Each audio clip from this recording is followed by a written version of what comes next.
warahmatullahi wabarakatuh. Saya akan menjelaskan mengenai respirasi anaerob. Pada video sebelumnya sudah kita bahas mengenai respirasi aerob. Respirasi anaerob adalah reaksi pemecahan karbohidrat untuk mendapatkan energi tanpa menggunakan oksigen. Dan ini terjadi pada satu jaringan yang kekurangan oksigen, misalnya pada sel otot kita pada saat kita kelelahan itu disebabkan karena kekurangan oksigen sehingga terjadi penimbunan asam laktat. Yang kedua, akar tumbuhan yang terendam air. Yang ketiga, biji tebal yang sulit ditembus oksigen dan sel ragi serta bakteri anaerob. Ciri respirasi anaerob. Yang pertama, tidak menggunakan oksigen, bebas sebagai penerima atom hidrogen terakhir. Menggunakan asam laktat atau asetaldehid sebagai pengikat hidrogen. Menghasilkan asam laktat dan alkohol. Kemudian hanya menghasilkan 2 molekul ATP dan energi sebesar 21 kilokalori. Jadi sangat sedikit karena tidak adanya oksigen sehingga siklus dari glikolisis tidak bisa masuk di O dan tidak sampai terjadi transfer elektron. Tahapan reaksinya lebih sederhana.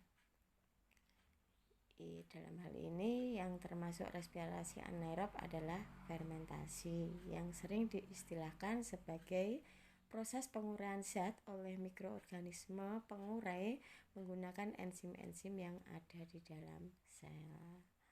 Fermentasi merupakan perubahan enzimatik dari substansi organik oleh mikroorganisme untuk menghasilkan produk-produk organik yang lebih sederhana.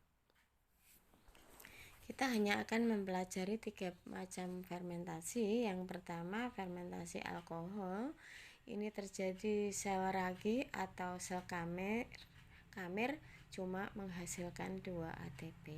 Reaksinya itu bisa dilihat, glukosa akan diubah menjadi etanol dan CO2 dan 2H2O serta 2 ATP. Sedangkan fermentasi asam laktat ini terjadi di sel otot ketika kekurangan oksigen, hasilnya juga hanya 2 ATP. Ini coba lihat pada glikolisis, glukosa diubah asam pirufat, tapi karena nggak ada oksigen, dia akan diubah menjadi asam laktat dan menghasilkan 2 ATP. Yang ketiga adalah fermentasi asam cuka. Ini adalah fermentasi yang terjadi secara aerob, jadi dia butuh oksigen.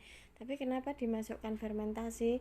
Karena dia melibatkan alkohol dalam reaksi kimianya sebelum diubah menjadi asam asetat. Terjadinya di sel bakteri Acetobacter aceti dan hasilnya lebih besar yaitu 10 ATP karena terjadi secara aerob.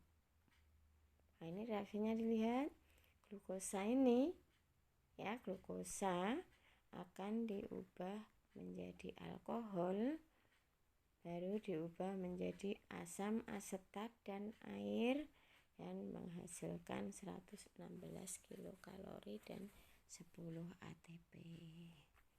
Nah, ini bisa dilihat perbedaan antara respirasi seluler aerob dengan fermentasi. Kalau respirasi seluler tahapannya 4 lengkap itu ya, mulai glikolisis, dekarboksilasi oksidatif, masuk siklus Krebs dan terjadi transfer elektron dengan energi total 36 ATP pada eukariot. Sedangkan fermentasi baik alkohol maupun asam laktat semuanya berangkat dari glikolisis, cuma pada alkohol dihasilkan CO2 dan alkohol dan 2 ATP, sedangkan pada asam laktat dihasilkan asam laktat dan 2 ATP. Nah, ini perbedaan respirasi aerob dan anaerob mengenai kebutuhan oksigennya, tempat terjadinya, kesempurnaan oksidasi, organisme yang mengalami ATP yang dihasilkan dan tempat terjadinya. Coba Anda lihat ini respirasi aerob, dia membutuhkan oksigen, terjadinya di metrik dan kristal. Mitokondria oksidasinya sempurna. Ini yang mengalami bisa manusia, bisa hewan. Kemudian hasil akhirnya besar, ini 36 ATP. Tempat terjadinya sudah anaerob, tidak membutuhkan oksigen, terjadinya di sitoplasma, tidak sempurna oksidasinya karena tidak ada oksigen. Makhluk uniseluler yang mengalami bisa protozoa, bakteri, atau makhluk multiseluler. Hasilnya hanya 2 ATP. Sekian penjelasan tentang respirasi anaerob. Sekian dan terima kasih. Wassalamualaikum warahmatullahi wabarakatuh.